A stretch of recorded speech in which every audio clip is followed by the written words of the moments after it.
নাগরাকাটা, যে নাগরাকাটায় আজকে মুখ্যমন্ত্রী গেছিলেন, আমি সেখানে সরাসরি আমাদের প্রতিনিধি সন্দীপ সরকার রয়েছেন। সরাসরি সন্দীপ, কি অবস্থা?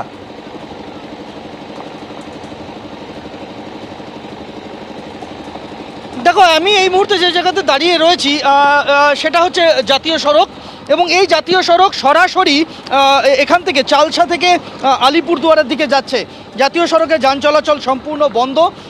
এই বন্ধ থাকার প্রধান কারণ হচ্ছে জাতীয় সড়ক এইভাবেই কিন্তু বিপর্যস্ত। তার কারণ পার্শ্ববর্তী যে নদী রয়েছে, মূলত একটি পাহাড়ি ঝোড়া। সেই পাহাড়ি ঝোড়ার জলোচ্ছ্বাসের কারণে জাতীয় সড়ক কিন্তু সম্পূর্ণভাবে ভেঙে গিয়েছে। আমি একবার সেই নদীর বা পাহাড়ি ঝোড়ার চেহারা দেখাবো।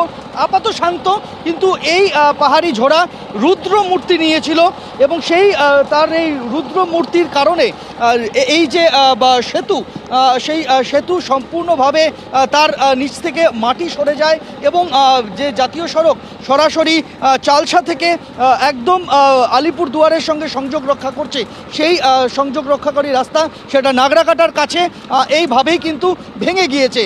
ফলে এই মুহূর্তে নাগরাকাটা থেকে যে আলিপুরদুয়ারগামী রাস্তা তা বন্ধ জাতীয় সড়ক, এবং সেই জাতীয় সড়কে মেরামতির কাজ চলছে। তুমি দেখতে পাবে এখানে বড় বড় পাথর, বোল্ডার এখানে পেলোডারের সাহায্যে নিয়ে এসে এখানে ফেলা হচ্ছে।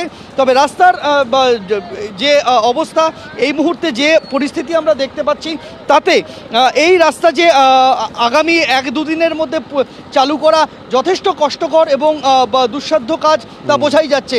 লাগাতার কাজ চলছে। আজকে মুখ্যমন্ত্রী মমতা বন্দ্যোপাধ্যায় এসেছিলেন এই জায়গাতে, এবং তিনি এই জায়গার পরিস্থিতি সরেজমিনে দেখে যান।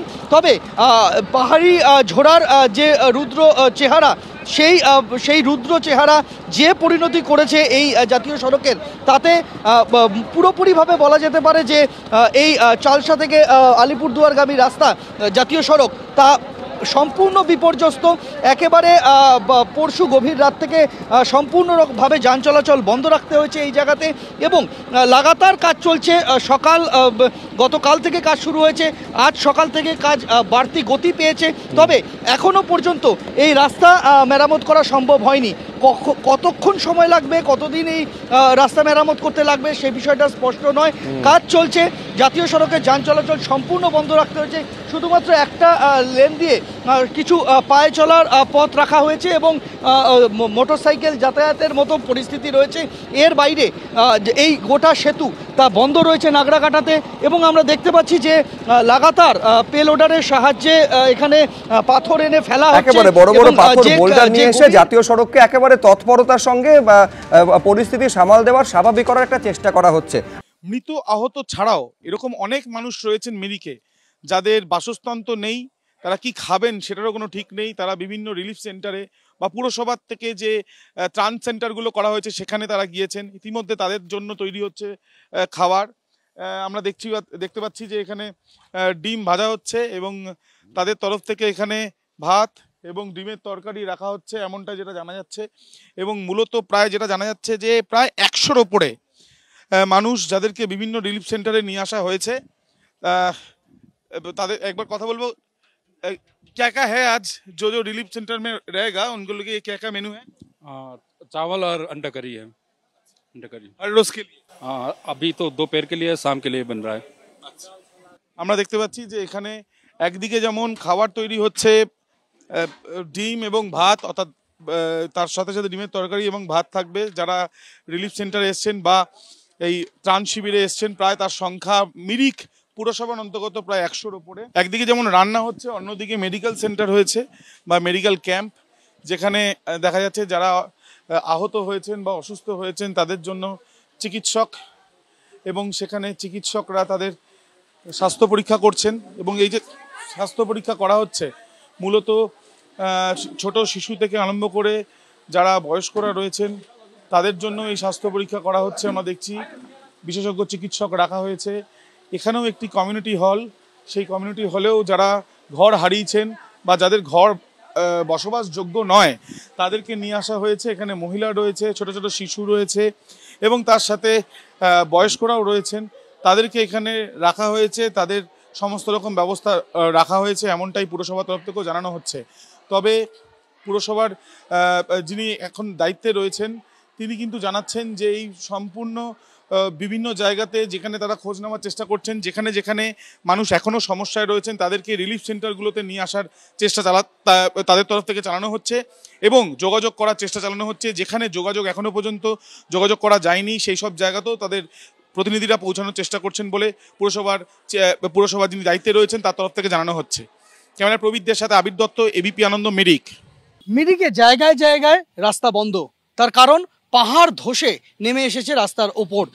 যে সময় প্রবল বৃষ্টি শুরু হয়েছিল মিরিকে পার্বত্য এলাকায়, সেই সময় এইভাবেই হুড়মুড়িয়ে পাহাড়ের ঢাল বেয়ে নেমে আসে কাদা জলের স্রোত।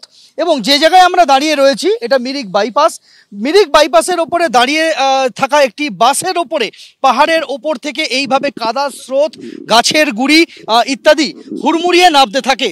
এবং যখন এই সমস্ত কিছু হুড়মুড়িয়ে নামছে তখন তার ধাক্কায় রাস্তার ধারে দাঁড়িয়ে থাকা যে বাস, সেই বাসটি একেবারে কাদার ঢেউয়ের মাঝখানে পড়ে গিয়ে এক প্রকার বলা যেতে পারে যে পাশের যে বাড়িঘরগুলি রয়েছে সেই বাড়িঘরগুলির ওপরে আছড়ে পড়ে। আমরা দেখতে পাচ্ছি যে এখানে কাঠের বেশ কয়েকটি ঘর ছিল, সেই কাঠের ঘরগুলির ওপরে এসে পড়ে এই বাসটি এবং সেই বাসের ধাক্কায় এবং কাদা জলের স্রোতের ধাক্কায় যে কাঠের ঘরগুলি রয়েছে সেগুলি একেবারে খড়কুটোর মতো বলা যেতে পারে ভেসে গিয়েছে এবং ভেঙে চুরে পাশের যে খাদ রয়েছে সেই খাদে এসে পড়েছে এক প্রকার। রাস্তার একটা ধারে এই কাঠের ঘর তৈরি ছিল এবং সেগুলিকে একেবারে কাদা জলের স্রোত ঠেলে এনে ফেলেছে পাশের খাদে। এবং যে বাসটি দাঁড়িয়েছিল রাস্তার একটি ধারে, সেই বাসটি এইভাবেই কিন্তু এখনো পর্যন্ত এই কাদার স্তূপের মধ্যে এবং পাহাড়ের ঢাল বেয়ে নেমে আসা ঝোপ জঙ্গল গাছের গুঁড়ি এই সবের নিচে এক প্রকার চাপা পড়ে রয়েছে। সেই সময় এই যে ঘর রয়েছে কাঠের, এই ঘরে কেউ ছিলেন না এমনটাই বলছেন স্থানীয় মানুষজন এবং কেউ না থাকায় প্রাণহানির ঘটনা এই জায়গাতে ঘটেনি। তবে রাস্তায় যান চলাচল শুরু হয়েছে কোনো রকমভাবে। আমরা দেখতে পাচ্ছি যে এখানে যে কাদার স্তূপ ছিল সেই কাদার স্তূপকে সরানো হয়েছে। যে সমস্ত গাছের গুঁড়ি পাহাড়ের ঢাল বেয়ে নেমে এসেছিল নিচে সেগুলিকে কেটে সরানো হয়েছে। যান চলাচল একটি লেন দিয়ে করার মতো একটা পরিস্থিতি তৈরি হয়েছে। তবে যে কাদার স্রোত নেমেছিল, যে গাছের গুঁড়িগুলি নেমে এসেছিল পাহাড়ের ওপর থেকে, সেগুলি এখনও পর্যন্ত সরানো যায়নি এবং রাস্তার একটা বড় অংশ জুড়ে এইভাবেই কিন্তু এখনও পর্যন্ত সেই বাস আড়াআড়িভাবে দাঁড়িয়ে রয়েছে। এবং এই বাসটি যে ঘরগুলির ওপরে পড়েছিল সেই ঘরগুলিও কিন্তু এখনও পর্যন্ত এইভাবেই ভগ্নস্তূপ হয়ে এখানে রয়েছে। এই বাড়ির যারা বাসিন্দারা ছিলেন তাদেরকে অন্যত্র ত্রাণ শিবিরে নিয়ে যাওয়া হয়েছে। আমরা দেখতে পাচ্ছি যে এইভাবেই রাস্তার ধারে দাঁড়িয়ে থাকা একটা বাস, তার ওপরে এসে পড়ে সেই কাদার স্রোত এবং তার ধাক্কায় কি ভয়াবহ পরিস্থিতি তৈরি হয়েছে। এখনো পর্যন্ত মিরিকের জায়গায় জায়গায় রাস্তা বন্ধ রাস্তা খোলার উদ্যোগ শুরু হয়েছে বিভিন্ন জায়গায়। পার্থপ্রতিম রায়ের সঙ্গে সন্দীপ সরকার, এবিপি আনন্দ, মিরিক।